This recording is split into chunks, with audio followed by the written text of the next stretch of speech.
Bertemu lagi dengan saya Pendeta Ramayana Manurung, pejuang HD atau yang sering saya sebut salon atau cuci darah. Oke, kita masuk ke part 3, bagian ketiga tentang mengapa orang gagal ginjal secepatnya dilakukan tindakan cuci darah. Oke, kita perlu ada pemahaman tentang kenapa ada orang yang sembuh walaupun dia gagal ginjal katanya, walaupun untuk sementara dia cuci darah tapi bisa berhenti cuci darah. Oke, kita mau membahas sedikit dari pengalaman dan pengetahuan saya. Ada dua jenis gagal ginjal. Yang pertama gagal ginjal kronis, dan ini yang biasanya secepatnya dilakukan tindakan cuci darah karena racun yang sudah menumpuk, racun yang sudah banyak disimpan di dalam darah. Lalu yang kedua itu gagal ginjal akut. Nah, kalau namanya akut masih bisa diperjuangkan dan masih bisa diusahakan untuk boleh tidak cuci darah. Tetapi walaupun untuk sementara ada sebagian orang yang diharuskan cuci darah membuang racun yang sempat menumpuk dalam darahnya. Itu pengetahuan saya ya, dari hasil pengalaman-pengalaman dari berbicara dengan beberapa dokter yang pernah saya kunjungi. Oke. Mengapa itu kembali? Mengapa dokter dengan segera menyarankan cuci darah kepada pasien gagal ginjal kronis? Oke, jadi begini. Banyak sekali orang mengatakan, enak kali dokter itu mengatakan cepat-cepat mendiagnosa gagal ginjal kronis, cepat cuci darah. Emangnya dia pikir enak-enak cuci darah? Emangnya dia pikir nggak stres awak katanya. Ya, semua orang stres, nggak ada yang nggak stres. Semua orang stres. Dokternya pun barangkali nggak suka menyampaikan itu, karena bagi kita pun menyampaikan hal yang buruk kan nggak enak ya, nggak enak. Oke. Tapi pemeriksaannya itu sebenarnya tidak sembarangan ya. Dokter pun kan punya pendidikan akademis yang fokus untuk itu pada bagian ahli ginjal dan lain sebagainya, bagian dalam dan lain sebagainya ya kan. Oke, tentu mereka memutuskan itu dan kita menerimanya karena ada hasil-hasil yang akurat mengenai hasil lab kita. Itu bisa tentang ureum kreatinin yang tinggi. Ureum kreatinin itu telah yang disebut racun tadi. Ureum kreatinin yang tinggi, HB itu pemeriksaan darah lengkap atau darah lengkap atau darah rutin begitulah ya. Yang di sana terletak juga tentang pemeriksaan HB, hemoglobin dalam darah ya. Baru yang kedua itu pemeriksaan urin atau kencing kita. Nah, pemeriksaan urin kita, apakah ketika kita setabi buang air kecil, apakah urinnya masih berisi racun atau tidak begitu ya. Sebenarnya dari warnanya sih kelihatan katanya, cuma aku kurang paham. Jadi banyak-banyaklah minum yang masih sehat. Yang masih sehat banyak-banyaklah minum, kecuali malam ya. Sepengetahuan saya malam itu katanya agak dikurangi, tapi di bagian-bagian berikutnya kita akan bahas mengapa pada malam hari tidak perlu terlalu banyak minum. Oke, itu pemeriksaan urin yang kedua. Yang ketiga, pemeriksaan USG.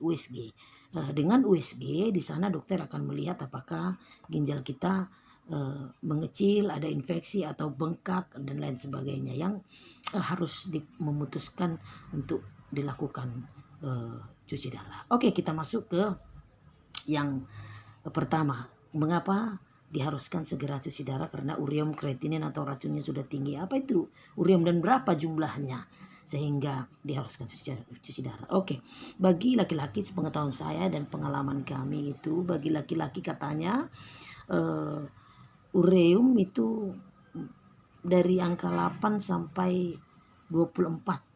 Dari angka 8 sampai 24. Jadi di atas 24 sudah perlu pemeriksaan berkelanjutan. Hati-hati, itu sudah termasuk tinggi ureumnya. Untuk perempuan 6 sampai 21 itu sudah sangat tinggi. Waktu itu saya divonis di diagnosa gagal ginjal karena ureum saya mencapai 100 tuh, bayangkan 100, dan kreatinin perempuan tadi, padahal perempuan tadi kan 6 sampai 21, 100 itu sudah sangat tinggi kan. Bahkan seiring perjalanan waktu kalau ginjalnya sudah rusak bisa sampai 200.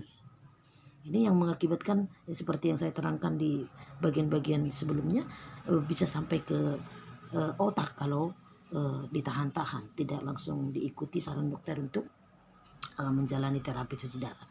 Kreatinin sama, racun dalam darah juga, racun dalam tubuh. Kreatinin itu besarannya kalau laki-laki dia sekitar 0,6 sampai 1,2. Nah, sementara perempuan laki-laki 0,6 sampai 0,6 sampai 1,2. Ya, sementara perempuan itu 0,5 sampai 1,1. Nah, itu dia mengenai ureum kreatininnya. Dan HB jika di bawah 7 itu sangat dikhawatirkan ya, dan harusnya itu tambah darah, hemoglobinnya tambah darah. Dan orang tidak akan bisa menjalani cuci darah walaupun gagal ginjal kronis yang sudah parah sekalipun kalau HB-nya sangat rendah. Jadi mesin itu tidak boleh memutar, tidak sanggup memutar karena HB-nya terlalu rendah. Jangankan mesin memutar, untuk menarik itu pertama-tama pemasangannya double lumen namanya ya, ada di leher ini, ada bekas-bekasnya ini, bekasnya. Ada beberapa kali pemasangan double lumen, nanti kita bahas juga di sesi-sesi berikutnya ya. Jadi jangankan untuk mesin memutarnya, bahkan untuk menarik darah itu untuk dimasukkan ke mesin saja sudah sulit karena begitu rendahnya hemoglobinnya, dan itu sangat mengkhawatirkan. Jadi harus HB-nya harus lumayan bagus, paling tidak ada 8 atau 9 baru memungkinkan untuk dilakukan cuci darah pada awalnya ya. Jadi harus transfusi dulu. Jadi kadang-kadang begitulah. Dan pasien cuci darah itu dapat dipastikan HB-nya akan selalu menurun jika pola makannya tidak teratur, tidak bagus begitu ya. Harus congok. Nanti kita bahas juga apa-apa saja yang dilarang ya. Oke. Mengenai makanan apa saja yang dilarang. Lalu makan zat besi yang berisi vitamin yang berisi zat besi ya. Zat besi itu seperti neurobion, sangobion dan lain sebagainya. Saya tidak menyebutkan merek seharusnya ya, tapi ya itulah merangsang untuk HB naik. Oke. Tapi seiring perjalanan untuk cuci darah atau bersalon seperti yang saya sebutkan tadi, kalau HB kita rendah masih memungkinkan untuk tidak transfusi, misalnya 7 atau di bawah 7. Kalau sudah menjalani cuci darah itu setiap habis cuci itu ada suntikan sekitar lengan kita itu sangat sakit dan terasa kebas habis itu juga merangsang untuk menaikkan HB. Oke.